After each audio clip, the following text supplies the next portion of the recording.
Regan Slaymaker for Not Just Boxing, and I have the pleasure to be joined by Matchroom CEO Frank Smith. Frank, been a while. How are you ahead of this massive double-header on Saturday night? I'm good, mate. I got rainy Nottingham. I never fancied a trip to Vegas anyway, so I've got Nottingham.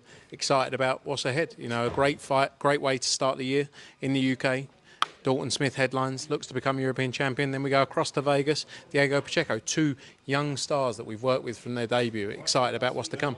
Definitely as well. It's fair to say with a win for Dalton Smith on Saturday night, he positions himself perfectly to the winner of Sandor Martin and Alberto Puello as well on, I think, March the 1st as well. Excellent opportunity for Dalton. 100%. You know, look, Dalton is in a great place, and when I sat up there and said he wants the biggest fights, because he does. He's not the kind of guy who's going to sit there and shout out Devin Haney, Liam Pat. You know, he wants all the big names in the division, and he's ready for them as well. You know, this was about getting that European title, and he can't look beyond Walid Ouizza, because if he has a hiccup here, it affects that plan and that path we've been building towards this whole time. You know, so he knows what he needs to go in and do. Excited about, you know, him getting that title, and then I think he fights for the WBC world title within 12 months. You know, as you say, Puello and Sandor Martin fight for it on March 1st. You've got Devin Haney's champion in recess, fights on the Ring event. I think is May 2nd, I believe, that event.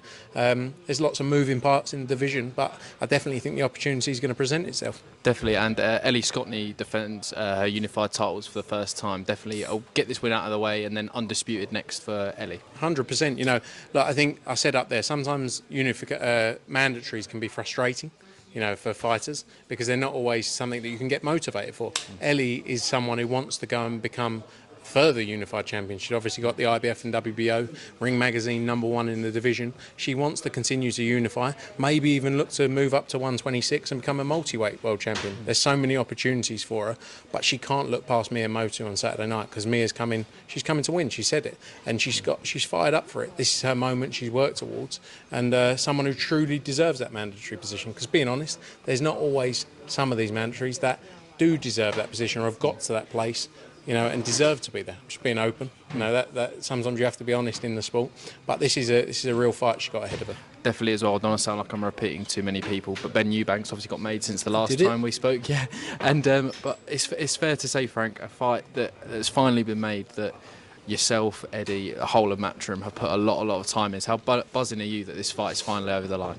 Yeah, I'm excited, because I have not stopped speaking about it for the last 2 years. It's something that I personally said, take away like my Matchroom position, but even as an individual, I've spent a lot of time, effort making this happen. It took me 11 weeks when we did it the first time round that didn't end up happening, you know, and then from there's been so many discussions, but just glad it's over the line, because it's a massive fight for British boxing, you know, and it's a fight that people have wanted to see for a long time. Definitely. Is this fight, obviously the first fight was kind of more of a legacy fight, it's fair to say. Would you say this fight's more personal this time? Yeah, look, it's always going to be about the Ben and Eubank name, of course.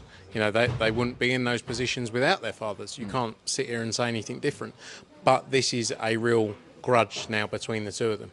I'm not saying they liked each other before, but they definitely don't like each other now, you know, and that just adds to it. And when you remember back to the fight week and how big that event felt building up to it prior to the, you know, cancellation, it was like something we hadn't seen in years. And I feel like this is going to be tenfold by the time it comes round. Definitely as well. Final two from me. Beefy is back with Matchroom. I mean, how does it feel to re-sign one of the world's best middleweights as well? Yeah, very excited. You know, we've had a great relationship with Liam.